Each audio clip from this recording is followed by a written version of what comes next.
फिर दिन हुआ पुरानी रात का, करे सौ शुक्र हम खुदा की जात का, खुदा की जात का, नया फिर दिन हुआ।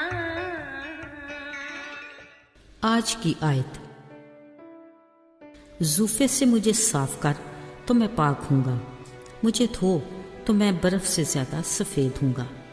ज़बूर 51 7वीं आयत। अज़ीज़ों, हमारी रोज़मर्रा ज़िंदगी में जहाँ बहुत से मसाइल पर बातचीत होती है, वहाँ सफाई सुथराई का मौजू भी बड़े ज़ौक़ व शौक़ से ज़ेर बहस रहता है। सफाई से मुतल्लिक़ खुशबूदार, दिलकश और दीगर जरासीम कुछ ऐसे लवाज़मात मार्केट में दस्तयाब हैं जिनकी ख़रीदारी भी बड़े शौक़ से की जाती है और उनके इस्तेमाल में भी लुत्फ़ उठाया जाता है। यूँ समझ लीजिए, हमारे बाथरूम्स में लगी रैक पर सजी ये अशिया देखकर हर आने जाने वाले हमारी पसंद, तरीके सलीके और ज़ौक़ को सराहते हैं। ये जिस्मानी सेहत के लिए बुनियादी ज़रूरियात हैं। वो कहते हैं ना कि ज़रूरत ईजाद की माँ है, इसलिए हमारी ही ज़रूरत की वजह से मुख्तलिफ़ कंपनियाँ ये अशिया अपनी अनथक मेहनत, बाकायदा रिसर्च और दिलकश पैकिंग के साथ मार्केट में लेकर आती हैं, जिनके इस्तेमाल से हर छोटा बड़ा मुस्तफ़ीद होता है। बिलाशुबा सफाई सुथराई एक दिलचस्प मौजू है जिससे हम एक दूसरे की मुफीद मालूमात से फ़ायदा भी उठाते हैं। अजीज़ों, ज़रा देखिए, आज भी हस्बे मामूल यीशु के आसपास बहुत से लोग जमा हैं। चलिए सुनते हैं आज उनकी तालीम का मौजू क्या है। साथियों, वो कह रहे थे, जो चीज़ मुंह में जाती है वो आदमी को नापाक नहीं करती, मगर जो चीज़ मुंह से निकलती है असल में वो ही आदमी को नापाक करती है। ओह, मतलब बात हो रही है पाक और नापाक अशिया की, जिनकी यीशु बड़े सादा, वाज़े और बड़े ही खूबसूरत अल्फाज में बयान कर रहे थे। मगर इस भीड़ में मौजूद कुछ मजहबी लीडर खुद को और कभी अपने सफ़ेद चोगों को बार बार देख कर आपस में कहने लगे, उस्ताद की इन बातों का क्या मतलब। शागिर्दों ने मजहबी लीडरों को यूं बुड़बुड़ाते देखा तो यीशु को बताया। उन्होंने फिर इस बारे में वजाहत करते कहा, समझना मुश्किल नहीं, जो कुछ मुंह में जाता है वो पेट में जाकर मज़बला में फेंका जाता है। लिहाजा जो कुछ हम खाते हैं असल में वो हमारे लिए नापाकी का बायस नहीं, पर हाँ, जो बात हमारे मुंह से निकलेगी उसका ताल्लुक हमारे दिल से है। ज़ाहिरी बात है, जो दिल में होगा वही ज़ुबान पर आता है, जो इंसान को नापाक करता है। मसलन बुरे ख्याल, लालच, हसद, धोखा, मकर, फरेब, शहवत परस्ती, बदखोई, गुस्सा और शेखी और इनसे जुड़े दीगर बहुत से एहसासात।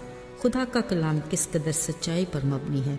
ये मनफी सोचें एक ऐसे कचरे की मानद हैं जो हमारे अंदर दूसरों के लिए बुरे मंसूबों को जन्म देते हैं।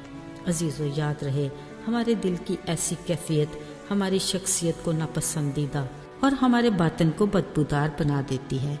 जब ये बदबूदार मवाद दिल से ज़ुबान तक अल्फाज की सूरत में आता है तो आसपास के हालात में इंतशार पैदा होता है और माहौल बदनज़मी और बदतहज़ीबी का शिकार हो जाता है, जिससे न सिर्फ जिस्मानी बल्कि रूहानी ज़िंदगी भी मुतासर होती है। खुदा हमारी ऐसी गुमराही की ज़िंदगी से खुश नहीं होता, जिससे न सिर्फ उसकी तख्लीक की बेतौकीरी होती है बल्कि हमारी ज़िंदगी का मकसद भी ज़ाइल हो जाता है। अजीज़ों, खुदा के कलाम में हमारे बदन को खुदा का मक़दस कहा गया है, जिसमें उसका दिया मददगार रूह कुदस बसा है, जो हमें मसीह की खूबियों के बारे में आगाह करता है। उसकी आरज़ू है कि उसकी खूबियों की खूबसूरती हमारे इखलाक व किरदार और हमारे मिजाज से ज़ाहिर हो।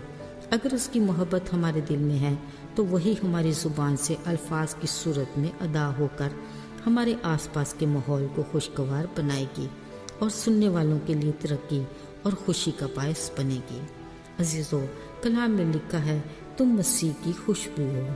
खुशबू चहार सू फैल कर दूसरों के लिए खुशी और ताजगी का बायस बनती है। ज़रूरी है कि हम ज़ाहिरी नापाकी की बजाय बातनी नापाकी की फ़िक्र करें। मसीह की मोहब्बत اور اس کے بڑے فضل کے باعث دل کی گندگی کو باہر نکالیں، اس کے پاک روح کو پورے طور پر اپنے دل میں بسنے دیں، تاکہ ہم اس کے نام کی گواہی دے کر اس کے بیٹے بیٹیاں ہونے کا حق ادا کریں۔ آئیے دعا کریں۔ اے خدا، تو نور ہے، ہم التجا کرتے ہیں کہ تو ہمارے دل میں بسیرا کر، تاکہ ہماری زندگی سے تاریکی کی سب قوتیں زائل ہو جائیں۔ اپنے کلام کی روشنی میں ہماری زندگی کی راہوں کو استوار کر، یسوع کے پاک اور مبارک نام میں، آمین۔